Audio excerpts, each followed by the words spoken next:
నిన్నటి రోజు ఈ రాష్ట్ర జనాభాలో ఎవరు ఎంత శాతం ఉన్నారో తెలిపే విధంగా చాలా పగడ్బందీగా శాస్త్రీయ పద్ధతిలో సుదీర్ఘమైనటువంటి అధ్యయనం చేసి సర్వే నిర్వహించడం జరిగింది.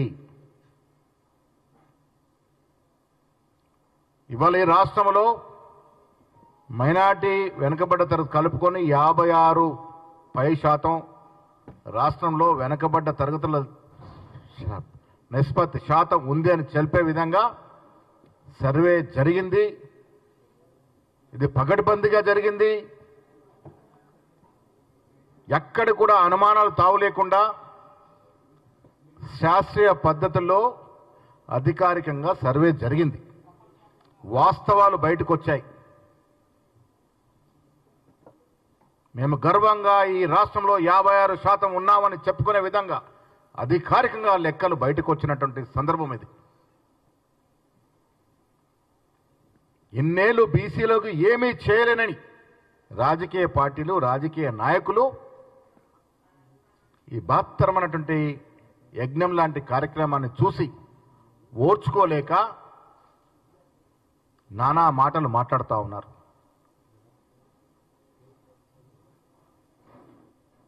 బీసీ సంఘాల వారిని తప్పుదో పట్టిస్తూ ఉన్నారు. నేను మీ ద్వారా ఈ అవాస్తవాల్ని ప్రచారంలోకి తీసుకున్నటువంటి నాయకులకి ప్రశ్నిస్తూ ఉన్నాను. ఏ ఆధారంగా మీరు మాట్లాడుతూ ఉన్నారు? ఇప్పటి వరకు సర్వేనే జరగలే ఈ రాష్ట్ర జనాభా విషయంలో. దేన్ని ఆధారం చేసుకుని మీరు మాట్లాడుతూ ఉన్నారు? ఊహాజనిత సంఖ్యలతో పోల్చుకుంటూ మీరు మాట్లాడుతూ ఉన్నారు. మేము గట్టిగా చెప్తా ఉన్నాము, ఇది అధికారిక శాస్త్రీయబద్ధంగా జరిగిన సర్వే. నేను ఈ రాష్ట్రంలో ఉన్న బీసీ సంఘాలకి, బీసీ నాయకులకు చెప్తా ఉన్నాను, రాజకీయ నాయకులు ఉచ్చులో పడొద్దు మీరు. ఇది మొదటిసారిగా కాంగ్రెస్ పార్టీ సాహసోపేతంగా తీసుకున్న నిర్ణయం. ఇది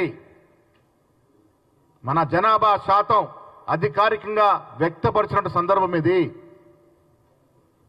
దీన్ని సద్వినియోగం చేసుకోవాల్సింది పోయి అసలు ఏమీ ఇయ్యలేని రాజకీయ పార్టీలు, ఇన్నాళ్ళు బీసీని అనగదొక్కిన రాజకీయ పార్టీలు, బీసీలంటే పడక బీసీని సర్వనాశనం చేసినటువంటి రాజకీయ నాయకులు మాట్లాడుతూ ఉంటే మీరు ఆ ఉచ్చులో పడద్దని విజ్ఞప్తి చేస్తా ఉన్నాను. పొంతలనేని సంఖ్యలు తీసుకొచ్చి మాట్లాడుతూ ఉన్నారు. ఏ ఆధారంగా మాట్లాడుతూ ఉన్నారు మీరు? ఏముంది మీ దగ్గర ఆధారం?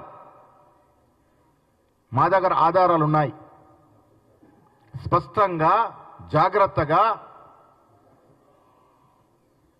దాదాపు 1 లక్ష మంది పైగా ఎమ్యూనినేటర్స్తో రోజుకు 8 నుంచి 10 ఇళ్ళు మాత్రమే సర్వే చేసి పకడ్బందీగా ఈ వాస్తవాల్ని పొందుపరచడం జరిగింది. ఏవో మాటలు చెప్పి దీన్ని నీరుగార్చే ప్రయత్నం ఏదైతే చేస్తూ ఉన్నారో దీన్ని మేము ఖండిస్తూ ఉన్నాం. ఇదివరకు ఎడారిలో ఉన్నాం మనం. బిందెడు నీళ్లు దొరికితే జాగ్రత్తగా కాపాడుకుంటూ పోయి దాన్ని తలదన్నే విధంగా వివరించకూడదని నేను మా బీసీ మిత్రులకు విజ్ఞప్తి చేస్తూ ఉన్నాను. ఇది ఒక చక్కటి అవకాశం. ఇది రాహుల్ గాంధీ గారి పుణ్యమాని వచ్చినటువంటి అవకాశం. కొన్ని వాస్తవాలు గ్రహించుకోవాలి. రాహుల్ గాంధీ చాలా సీరియస్గా ఈ అంశాన్ని తీసుకొని గత సంవత్సరంన్నర కాలంగా దీన్ని వకాలతు చేస్తుంటే ఉత్పన్నమైనటువంటి ఆలోచన. ఇలా అగ్రవర్ణానికి చెందిన ఒక ముఖ్యమంత్రి రాష్ట్రంలో రాహుల్ గాంధీ గారి ఆదేశాన్ని పాటిస్తూ పకడ్బందీగా దాన్ని సర్వే రూపంలో తీసుకురావడం జరిగింది. ఇవాళ ప్రతి బీసీ బిడ్డ దీన్ని స్వాగతించాలి, ఆహ్వానించాలి. తప్పుడు మాటలతో తప్పుదో పట్టించే ప్రయత్నం ఏదైతే ప్రతిపక్షాలు చేస్తూ ఉన్నాయో వారికి మీ ద్వారా నేను సవాలు విసురుతా ఉన్నాను. మీ దగ్గరున్న ఆధారం ఏమిటి?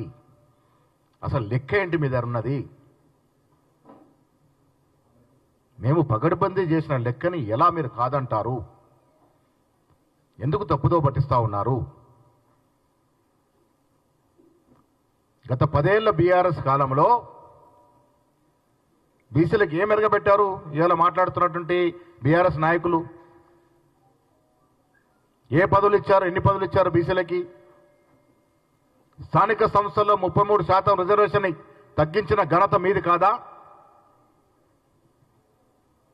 అన్ని అబద్ధాలు చెప్పి 10 ఏళ్ళు పబ్బం గడుపుకున్నారు. మైనార్టీలకు రిజర్వేషన్ అన్నారు, ఎస్టీలకు రిజర్వేషన్ అన్నారు. ఎక్కడ చేయగలిగినారు? అబద్ధపు మాటలతో 10 ఏళ్ళు కాలయాపన చేసి బీసీలని అడుగడుగున అనగదొక్కినటువంటి బీఆర్ఎస్ నాయకులకు కానీ, అగ్రవర్ణాల పార్టీగా చెప్పుకునే బీజేపీ నాయకులకు కానీ ఇలా కాంగ్రెస్ తీసుకొచ్చినట్టు ఇంత గొప్ప నిర్ణయాన్ని, ఈ నిర్ణయం మీద మాట్లాడే హక్కు మీకు లేదనే మాట ఈ సందర్భంగా నేను మనవి చేస్తాను. చాలా మంది